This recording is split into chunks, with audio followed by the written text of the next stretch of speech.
और आज के जो खास हमारे मेहमान अनीस कुट्टी साहब, जो काफ़ी सालों से तकरीबन 35 सालों से मेहनत कर रहे हैं और ऐसी मेहनत कर रहे हैं जिसकी देश को ज़रूरत है। मेहनत तो हर कोई करता है, लेकिन देश की ज़रूरत क्या है? मैं हमेशा बोलता हूँ कि देश को अगर खड़ा करना है तो देश के बच्चों को पहला खड़ा करें। बहुत सिंपल सी बात है।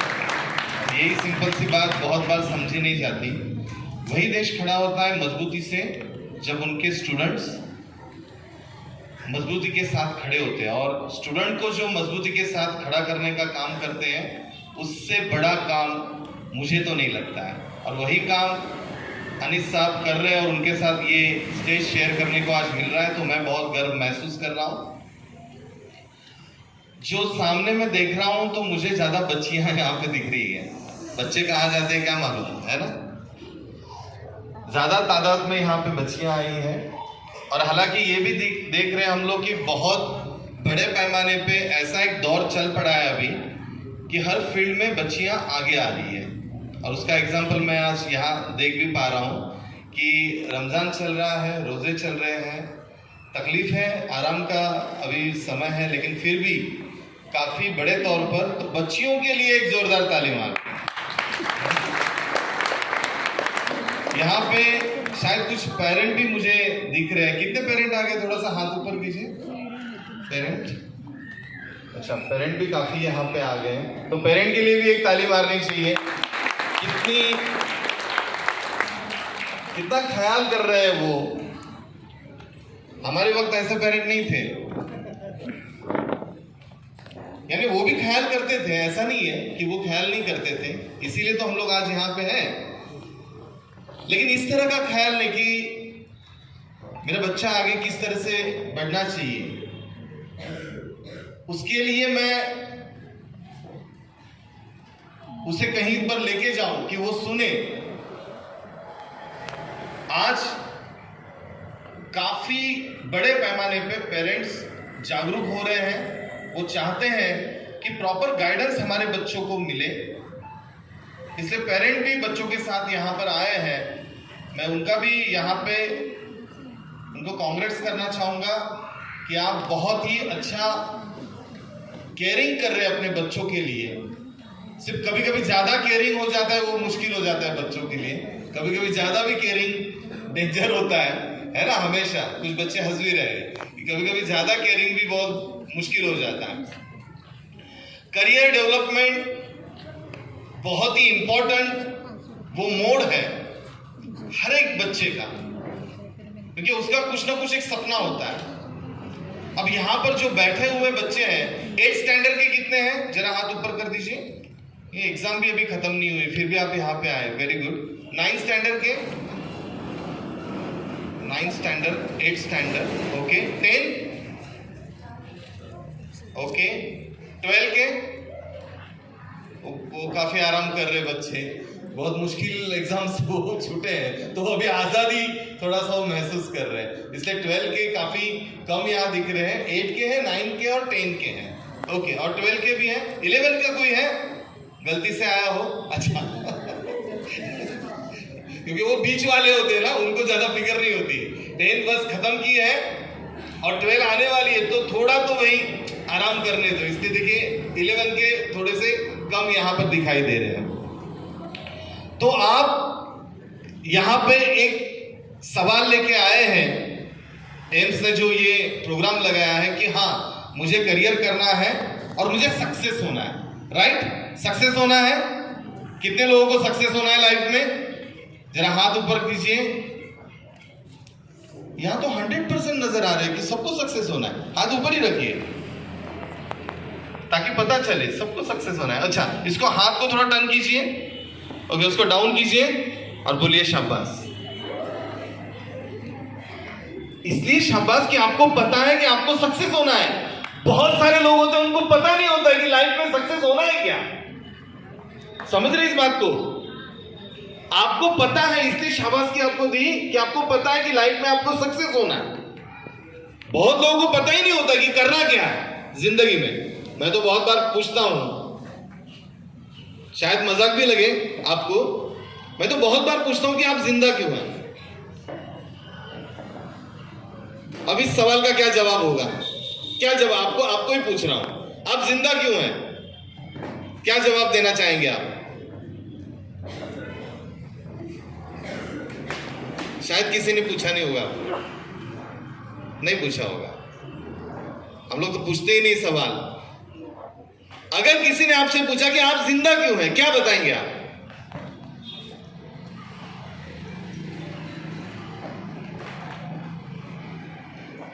एनीबॉडी?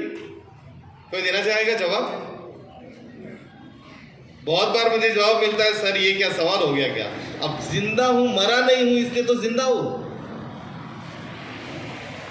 मरा नहीं हूं इसलिए जिंदा हूं, इसका मतलब कुछ लोग मरने की राह देख रहे कि अरे मौत आएगी तो मरेंगे, वो तो आनी है।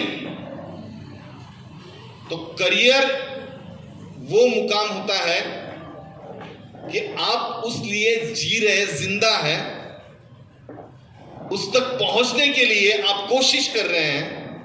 बहुत लोगों को यह पता नहीं है कि वो जिंदा क्यों है।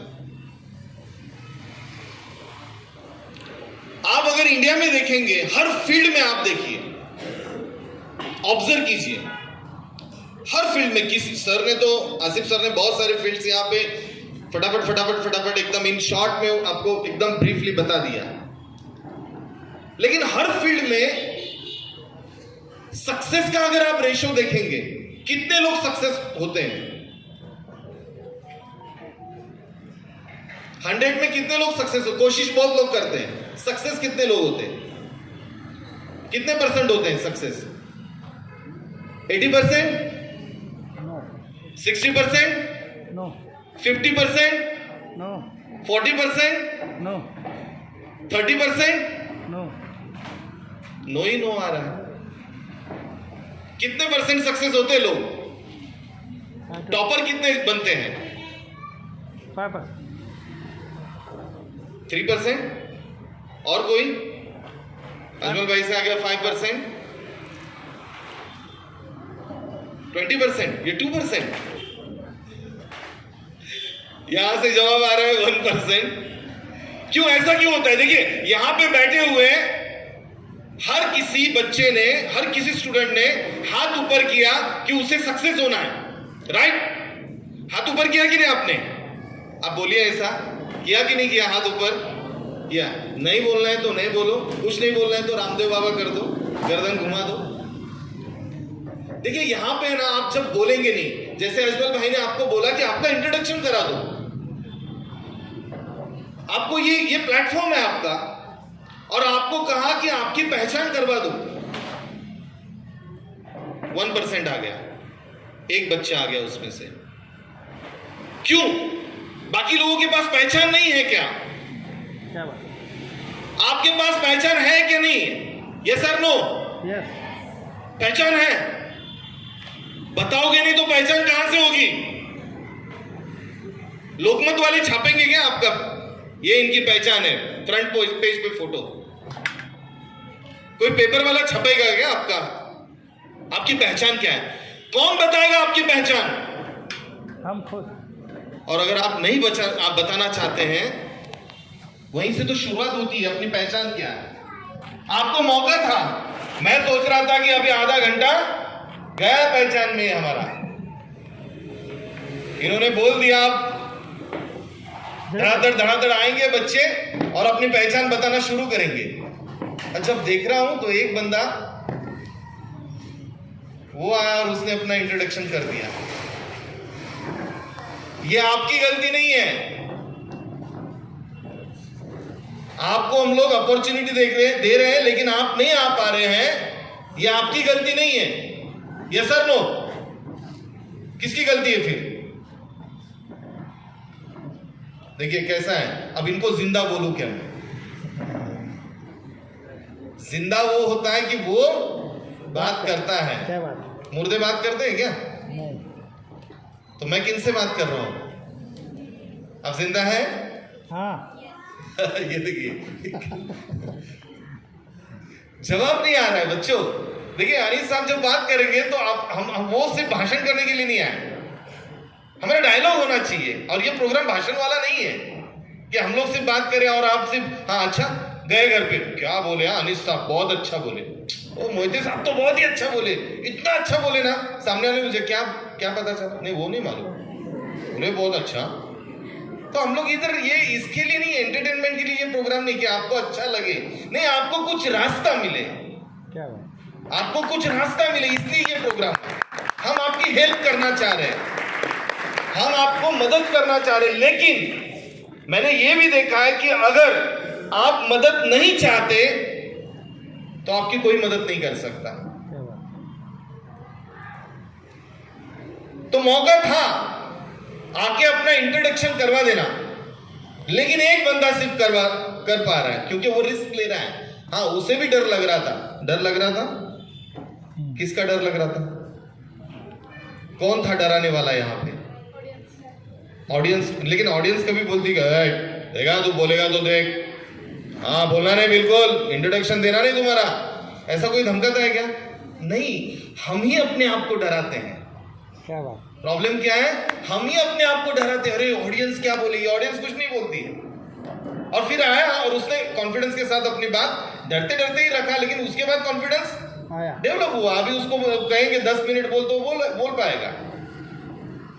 आप अपना इंट्रोडक्शन दे नहीं पा रहे हैं। सुनिए, आप जाएंगे कहीं भी जॉब के लिए, जो आसिफ सर बता रहे थे, तो इंटरव्यू होता है, इंटरव्यू होता है, और जितना बड़ा जॉब होता है उतना बड़ा इंटरव्यू होता है। 2800 करोड़ 2800 करोड़ साल का पैकेज, आप सोचिए कितना बड़ा इंटरव्यू होगा उस कंपनी में।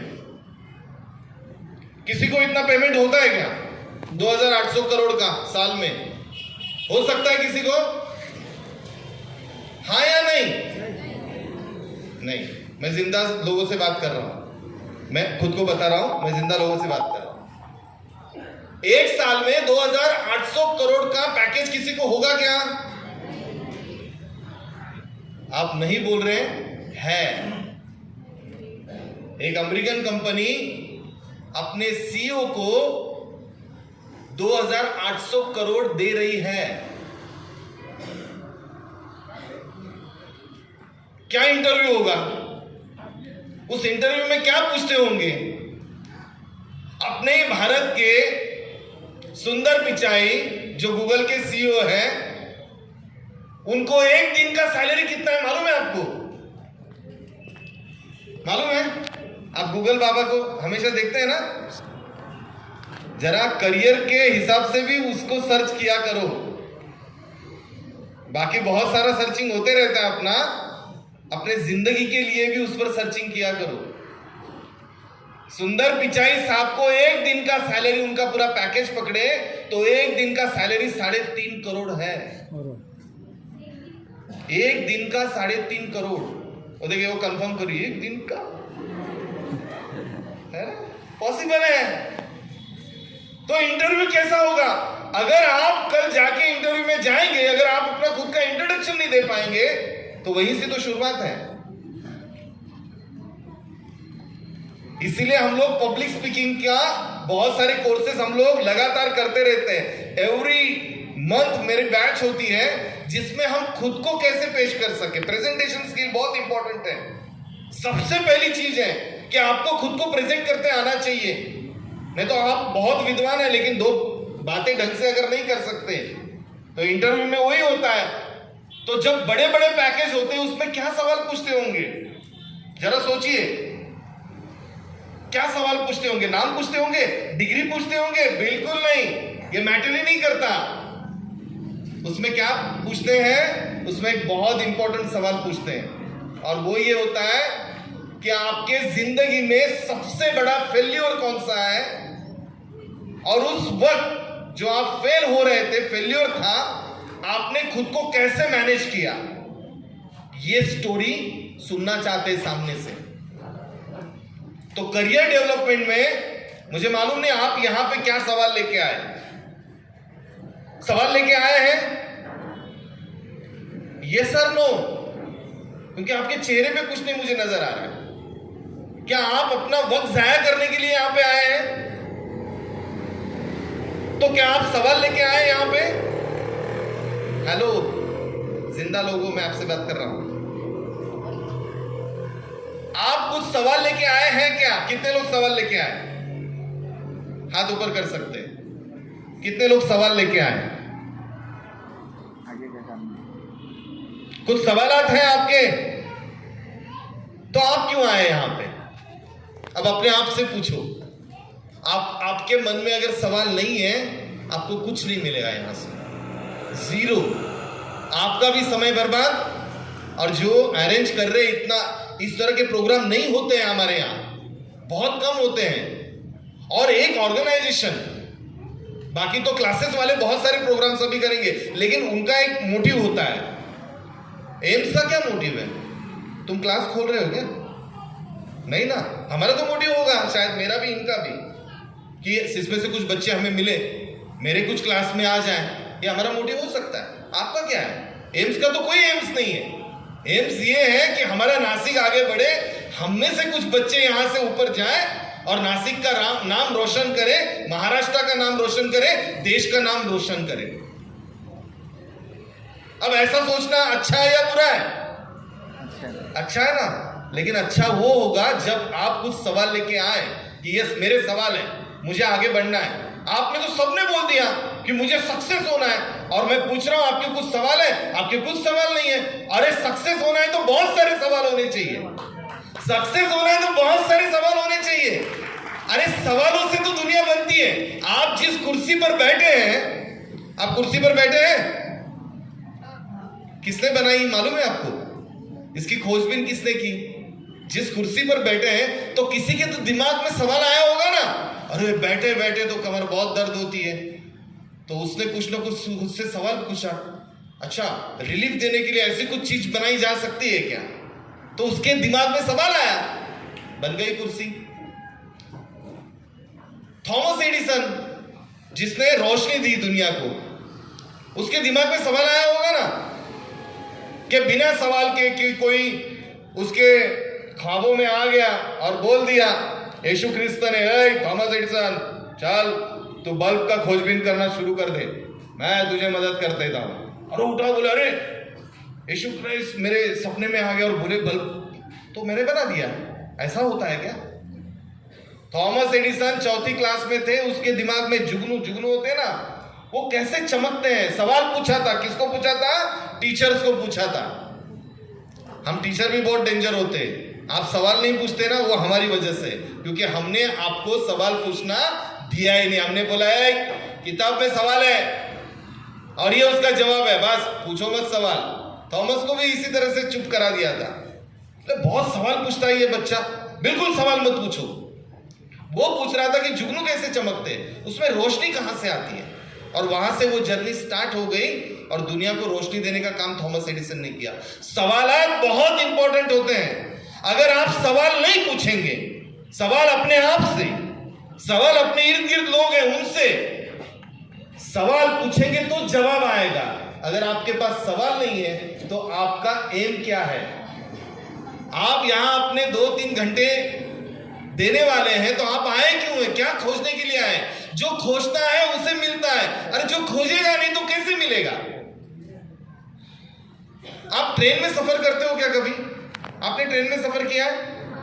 सभी ने? क्या बोल रहे हैं? सही में? मैं बुलेट ट्रेन की बात कर रहा हूं। देखिए, आपको कौन सी ट्रेन लगी? वो मनमाड़ इगतपुरी वाली, शटल, या भुसावल वाली? पहुंचेगी कि नहीं पहुंचेगी? मैं बुलेट ट्रेन की बात कर रहा हूं। बुलेट ट्रेन देखी आपने? हाँ, गूगल बाबा पे जाके, यूट्यूब पे देखिए, है ना? कैसी दौड़ती है, क्या स्पीड होता है ना? जबरदस्त स्पीड होता है। तो ट्रेन में आप बैठे हैं, ट्रेन का कौन सा पार्ट इंपॉर्टेंट है जिसकी वजह से ट्रेन स्पीडली दौड़ती है? क्या उसमें इंपॉर्टेंट है आपको लगता है? हाँ, रूट। आपको क्या लगता है ट्रेन बहुत तेज से दौड़ती है, उसमें से कौन सा उसका पार्ट इंपॉर्टेंट होता है? हाँ, यस बेटा, खड़े हो जाओ, बोलो बिंदास। फ्यूल। अच्छा, फ्यूल, उसमें फ्यूल होना इंपॉर्टेंट है। हाँ हाँ बेटा, तुम आप बोल रहे थे इंजन। अभी जिंदा लोग मुझे नजर आ रहे हैं, चलो बहुत अच्छी बात है। ये बातें होनी चाहिए। इन्होंने कहा फ्यूल इंपॉर्टेंट है, उन्होंने कहा इंजन इंपॉर्टेंट है, और टायर यस, उसके पहिए इंपॉर्टेंट है। ओके, और चलो फ्यूल है, इंजन है, इलेक्ट्रिसिटी है, और हाँ आप कुछ बता रही है, क्या क्या? ट्रैक, पटरी। क्या बात है, ये सब है लेकिन पटरी नहीं है, तो क्या ट्रेन दौड़ेगी? नहीं। बाकी सब है, पटरी नहीं है। रूट, जो इन्होंने बोला, रूट, डायरेक्शन, ट्रेन ऐसे बना ली लेकिन पटरी नहीं है, तो जाएगी कहां ट्रेन? करियर वो चीज है, पटरी पहले बनाओ, और अब पटरी का मतलब मैं समझता हूं बेस्ट एजुकेशन। क्या बात। एजुकेशन, इस पर पूरी ताकत लगा दो। यहां पे बच्चियां ज्यादा नजर आ रही है, और मुझे मालूम है बच्चियों के दिमाग में क्या चल रहा है। आप सिर्फ सुन रही हैं और आपके मन में पूरा कंफ्यूजन है, और मेरे आपके चेहरे पे मुझे नजर आ रहा है। मैडम बात कर रही थी कि डिफेंस में आप जाओगे क्या, तो बस एकदम सन्नाटा। डिफेंस, लड़कियां, पेरेंट भी सोच रहे हो ये क्या बता रही है ना, लड़कियां डिफेंस में जाएंगी हमारी, है पॉसिबल है क्या? लड़कियां हर तरह का जॉब कर सकती है, इम्पॉसिबल कुछ भी नहीं है। और लड़कियां जवाब नहीं दे पा रही थी, और ये हमारी गलतियां हैं कि हम उनको सीमित करके रख रहे हैं कि इसके दायरे के आगे लड़कियां जा नहीं पाएगी, लेकिन लड़कियां बहुत कुछ कर सकती है। आपके जानकारी के लिए मैं बोल रहा हूं कि इंडिया की first train driver Mumtaz Shaikh, जो आज भी मुंबई में ट्रेन चलाती है, वो बचपन से जिस सांता क्रूज में रहती थी, बिल्कुल पटरी के बाजू में, वो हमेशा ट्रेन को दौड़ते देखती थी, और उसके जहन में एक सवाल आता था, क्या मैं ट्रेन चला सकती थी, मैं सकूंगी? तो अंदर से आवाज आती, क्यों नहीं? इंडिया की फर्स्ट लेडीज ट्रेन चलाने वाली मुमताज शेख आज भी चलाती है, हर काम कर सकती है लेडीज। तो बच्चियों के दिमाग से निकालिए, और पेरेंट को मैं बोलूंगा कि वो जो कह रही है उनका सुनिए कि वो क्या करना चाहती है। आप पहले से तय मत कर लीजिए कि नहीं तुम्हें यही करना है, वो बहुत कुछ कर सकती है। तो मुझे लगता है कि करियर के लिए पटरी बहुत जरूरी है, और पटरी मैं समझता हूं कि एजुकेशन वो नहीं कि 10वीं सीख ली, 12वीं या ग्रेजुएशन तक गए, नहीं, वहां तक नहीं। मैं तो ये सोचता हूं हमेशा कि हम सिर्फ यही का एजुकेशन न लें, इससे बाहर भी बहुत सारा एजुकेशन है, वहां तो बहुत बड़े चेंजेस हो रहे हैं। इंडियन जो एजुकेशन है, वो जो चेंजेस है, वो बहुत धीमी गति से चलने वाली ट्रेन है। इसके इंडिया से आगे भी जाके एक अलग अलग दुनिया है। उस जमाने में जो लीडर हुए हमारे देश को आजाद करने के लिए, 1857 में जो लीडर बने, और उसके बाद 19वीं सदी में जो लीडर बने, उनमें फर्क बहुत है। फर्क यह है कि जो लीडरों ने आजादी दिली, हमें दिलवाई, उन्होंने एक अलग दुनिया देखी थी, और वो आके बताई अरे दुनिया में ऐसा जिया जाता है। इसलिए बाहर भी जाने की कोशिश कीजिए, वहां का एजुकेशन भी लीजिए, हायर एजुकेशन लीजिए। तो एजुकेशन ये बहुत बेस है करियर का। आजकल मोबाइल में हम लोग बहुत एडिक्शन ही हो गया है। अब उसमें भी आपका दोष नहीं है, क्योंकि कोविड के इस जमाने में हमने आपको दे दिया एंड्रॉइड मोबाइल। अब एंड्रॉइड मोबाइल की ज्यादा जरूरत नहीं है, आप एजुकेशन को फोकस कीजिए। आने वाले दिनों में अगर हमें भारत को एक स्ट्रांग कंट्री बनानी है, कंट्री बनती है लोगों से, सिर्फ चंद नेताओं से कोई कंट्री नहीं बनती, सिर्फ चंद नेताओं से कोई कंट्री नहीं बनती। कंट्री को अगर आगे लेके जाना है तो हमारे देश के बच्चे मजबूती से पढ़ेगा तो आगे बढ़ेगा, और आगे बढ़ेगा तो दुनिया से लड़ेगा। थैंक यू वेरी मच, बहुत बहुत शुभकामनाएं। मुझे